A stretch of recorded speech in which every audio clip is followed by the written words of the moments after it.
आदाब नमस्कार, मैं रिदा खानम। आप देख रहे हैं सियासत टीवी पर साउथ इंडिया एक्सप्रेस। एक नजर डालते हैं आज के मुख्य समाचार पर।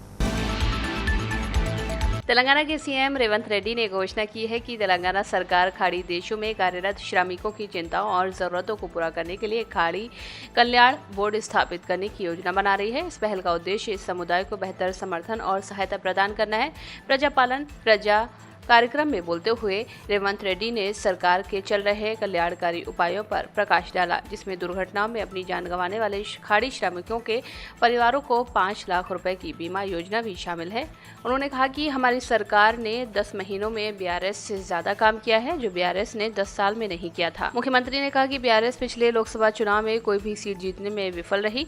मुख्यमंत्री ने केसीआर से विधानसभा में भाग लेने और जवाबदेही और पारदर्शिता पर जोर देते हुए इन गंभीर मुद्दों पर सार्वजनिक चर्चा में शामिल होने का आग्रह करते हुए निष्कर्ष निकाला। पटेलगुड़ा, अमीनपुर और नगरपालिका में विला मालिकों के लिए एक महत्वपूर्ण विकास में तेलंगाना हाई कोर्ट ने 2 महीने पहले हैदराबाद आपदा प्रतिक्रिया और संपत्ति निगरानी और संरक्षण एजेंसी द्वारा कई संपत्तियों के विध्वंस के बाद विवाद भूमि के सर्वेक्षण का आदेश दिया है। यह निर्णय प्रभावित मालिकों के लिए आंशिक राहत के रूप में आया है, क्योंकि अदालत ने संगारेड्डी जिले में सर्वेक्षण और भूमि रिकॉर्ड के सहायक निदेशक को सर्वेक्षण संख्या 6 और 12 पर भूमि का आकलन करने का निर्देश दिया गया था। अदालत के फैसले में कहा गया है कि सर्वेक्षण पूरा होने तक विवादास्पद भूमि पर यथास्थिति बनाए रखी जाए। राज्य सरकार ने दावा किया है कि तोड़फोड़ सर्वेक्षण संख्या 12 पर बनी संपत्तियों तक सीमित थी, जिसे सरकारी भूमि के रूप में नामित किया गया है। आगामी सर्वेक्षण का उद्देश्य इस दावे को स्पष्ट करना और ये निर्धारित करना है कि क्या ध्वस्त विला सर्वेक्षण संख्या 6 पर स्थित है, जैसा कि मालिकों ने तर्क दिया है। न्यायमूर्ति सीवी भास्कर रेड्डी ने इस बात पर जोर दिया कि यदि सर्वेक्षण से पता चलता है कि ध्वस्त संरचना सर्वेक्षण संख्या 6 में निजी भूमि पर स्थित है, तो मालिकों के पास राज्य से मुआवजा मांगने का आधार होगा। इसके विपरीत यदि ये पुष्टि हो जाती कि संपत्तियां सर्वेक्षण संख्या 12 के अंतर्गत आती हैं, तो मालिक प्रासंगिक सरकारी निर्देशों के आधार पर नियमितीकरण के लिए आवेदन कर सकते हैं। संभल की शाही मस्जिद का मामला काफी तूल पकड़ा हुआ है। एमआईएम अध्यक्ष और हैदराबाद के सांसद असदुद्दीन ओवैसी ने कहा कि बाबरी मस्जिद फैसले ने हिंदुत्व ग्रुप को पूरे हिंदुस्तान में और ज्यादा मस्जिदों को निशाना बनाने के लिए प्रोत्साहित कर दिया है। दरअसल असदुद्दीन ओवैसी का ये बयान संभल की शाही मस्जिद को लेकर आया। अपने सोशल मीडिया पोस्ट पर ओवैसी ने लिखा कि यूपी के संभल चंदौसी में शाही जामा मस्जिद के मामले को ही देखें। एप्लीकेशन पेश किए जाने के 3 घंटे के अंदर सिविल जज ने मस्जिद की जगह पर शुरुआती सर्वे का आदेश दे दिया, ताकि ये पता लगाया जा सके कि मस्जिद बनाने के लिए मंदिर को तोड़ा गया था या नहीं। ओवैसी ने आगे लिखा कि आवेदन एक वकील के जरिए दायर किया गया था, जो कि सुप्रीम कोर्ट में यूपी सरकार का स्थायी वकील है। सर्वेक्षण उसी दिन कराया गया था। इस तरह बाबरी के ताले भी अदालत के आदेश के 1 घंटे के भीतर खोल दिए गए, बिना दूसरे पक्ष को सुने।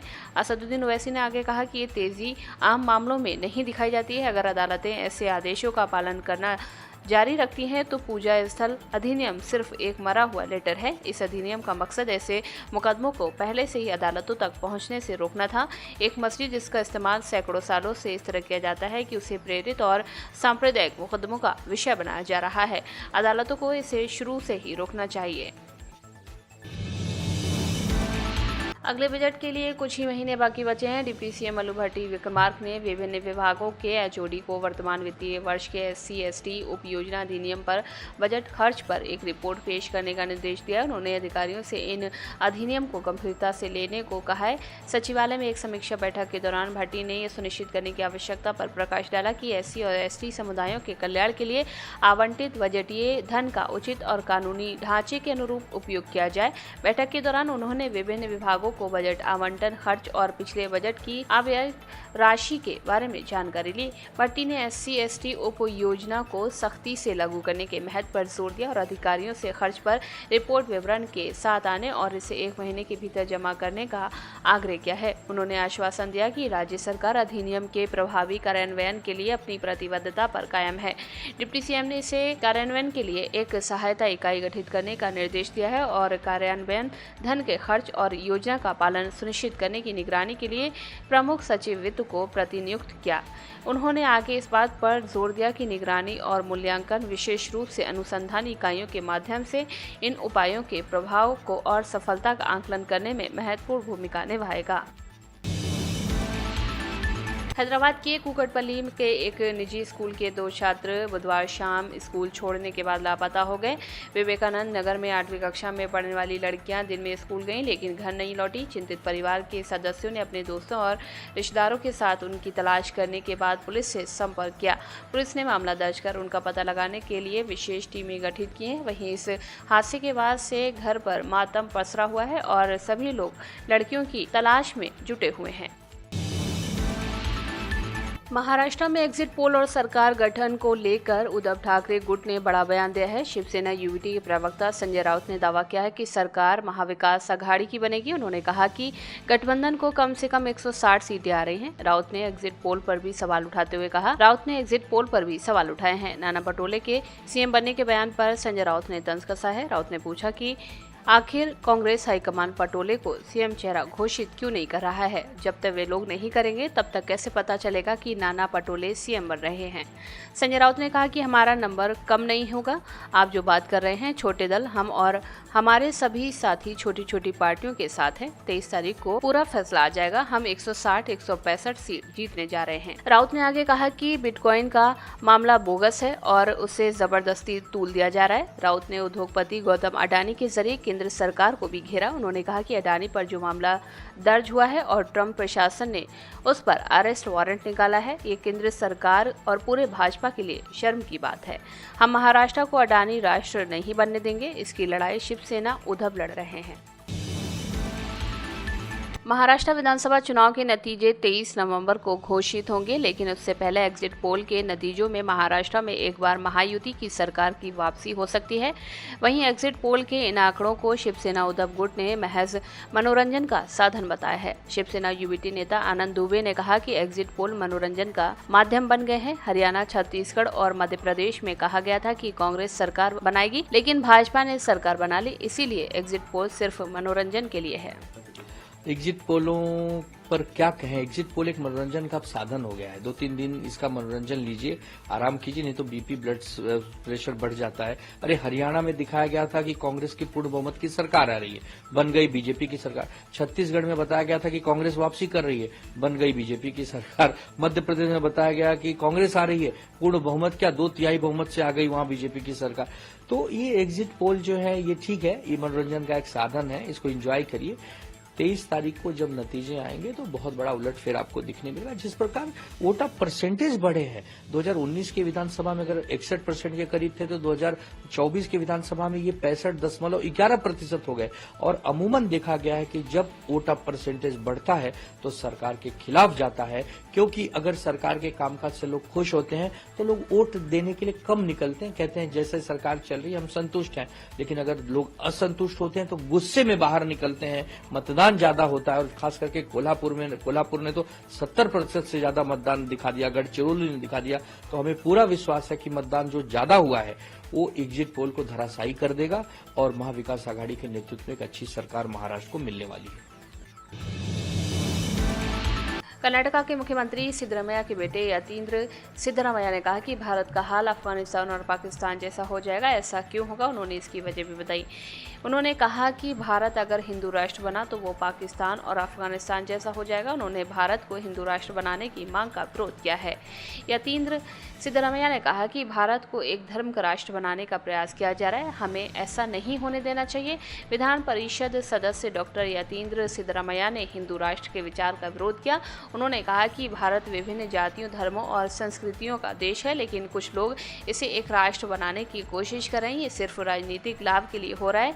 सिद्धरामैया ने आगे कहा कि जब तक अंबेडकर का संविधान मौजूद है, हिंदू राष्ट्र का निर्माण असंभव है। देश के संविधान ने सभी के अधिकारों और स्वतंत्रता की रक्षा की है। उन्होंने कहा कि भारत को एक धर्म का राष्ट्र बनाना बहुत खतरनाक है, हमें इसमें किसी को भी शामिल नहीं होने देना चाहिए। हालांकि हमें किसी को निराश नहीं होने देना चाहिए। देश का संविधान बहुत मजबूत है, केवल कुछ लोग ही एक धर्म का राष्ट्र बनाना चाहते हैं। उन्होंने आगे कहा कि अगर हम सार्वजनिक रूप से शांति से रहना चाहते हैं तो हमें संविधान की रक्षा करनी होगी। कांग्रेस के वरिष्ठ नेता और देश के पूर्व वित्त मंत्री पी चिदम्बरम के सोशल मीडिया पर किए गए एक पोस्ट को लेकर मणिपुर कांग्रेस के नेताओं ने नाराजगी जाहिर की है। नेताओं ने पार्टी के राष्ट्रीय अध्यक्ष मल्लिकार्जुन खड़गे को पत्र लिखकर चिदम्बरम के खिलाफ कार्रवाई करने का अनुरोध किया। सबसे पहले आपको बताते हैं कि आखिर चिदम्बरम ने अपनी पोस्ट में क्या लिखा था, जिसे बाद में उन्हें हटाना पड़ गया। कांग्रेस के वरिष्ठ नेता ने मणिपुर में चल रहे तनाव को लेकर कहा था कि मैतेई, कुकी-जो और नागा एक राज्य में तभी एक साथ रह सकते हैं जब उनके पास क्षेत्रीय स्वायत्तता हो।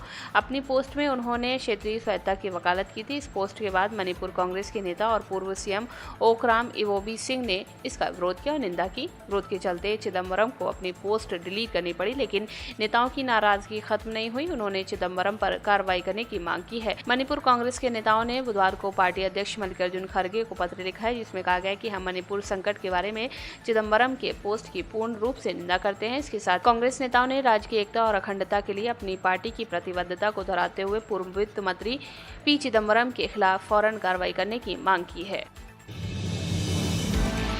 तमिलनाडु के त्रिची से एक अजीबोगरीब घटना सामने आई है। यहाँ एक घर में रहने वाली 65 साल की वृद्ध महिला की बीमारी से मौत हो गई थी। महिला की मौत के बाद जब बुधवार को उनके शव को अंतिम संस्कार के लिए शमशान घाट लेकर पहुंचे तो अचानक एक चमत्कार हुआ। महिला के शव को इससे पहले की चिता में रखते उसके शरीर में हलचल होने लगी। ये देख सभी डर गए। वो अर्थी से कई फीट दूर हो गए। तभी महिला उठ खड़ी हुई। ये देख लोग हैरान रह गए। महिला को जिंदा देखकर उनके परिवार में खुशी की लहर दौड़ पड़ी। मामला मनपराई के मरुगांगपुरी स्थित करुमलाई सुरंगमट्टी गांव का है। यहाँ पंपयान और उनकी पत्नी चिन्नम्मल रहते हैं। परिवार के बाकी सदस्य भी उनके घर के आसपास ही रहते हैं। 16 नवंबर का दिन था। दोपहर का खाना खाते ही चिन्नामल की तबीयत अचानक से बिगड़ने लगी। ये देख पति पंपयान घबरा गए। उनके परिवार के बाकी सदस्यों की मदद से चिन्नामल को अस्पताल पहुंचाया गया, लेकिन रास्ते में ही महिला की तबीयत इतनी बिगड़ गई कि उनके शरीर में हलचल होना बंद हो गई। परिवार वाले ये देख के घबरा गए। उन्होंने नब्ज चेक की, पाया कि नब्ज ने काम करना बंद कर दिया है। महिला सांस भी नहीं ले रही थी। परिजनों ने सोचा कि महिला की मौत हो गई, इसलिए वो वापस महिला को उनके घर ले आए।